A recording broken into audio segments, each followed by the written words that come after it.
A few recommendations that come to mind and I personally try to apply would be, first, let's use a vocabulary that is understandable to everyone in our audience.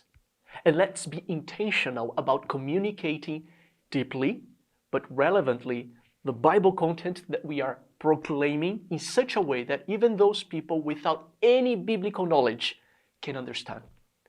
Going back to Paul in Acts 17, though preaching to an audience outside a church gathering, he begins where they are, with the altar of the unknown God. And then he begins using vocabulary and a way of communicating that is connecting to the audience that he is trying to reach.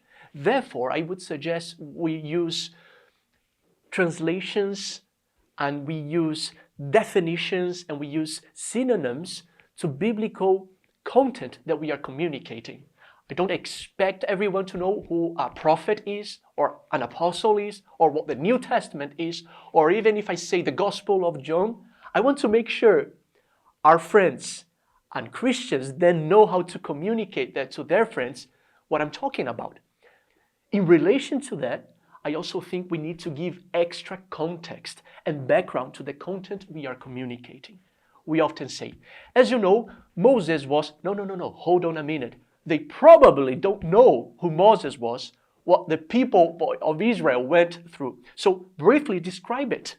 Some people will be reminded of it. Some people will learn it for the first time. And others who know it already will learn how to teach others in a simple way as well. So let's give additional context and background to the teaching that we are giving to make sure we are going deep, we are taking people by the hands where they are, but we are taking them to where they need to go.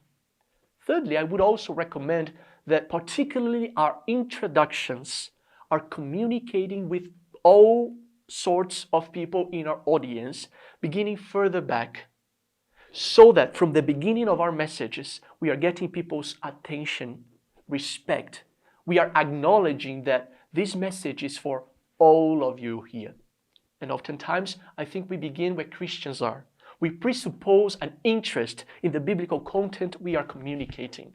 Or we begin with the Bible passage in itself, which for some of us is wonderful. But I want to make sure that even those who are not interested in the message that I'm about to communicate will be related to the message from the beginning.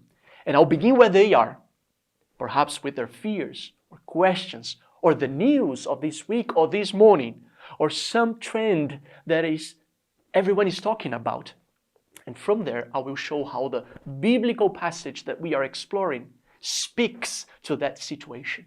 And therefore, we begin where people are and we take them to God's word and how that word is speaking to their reality as well.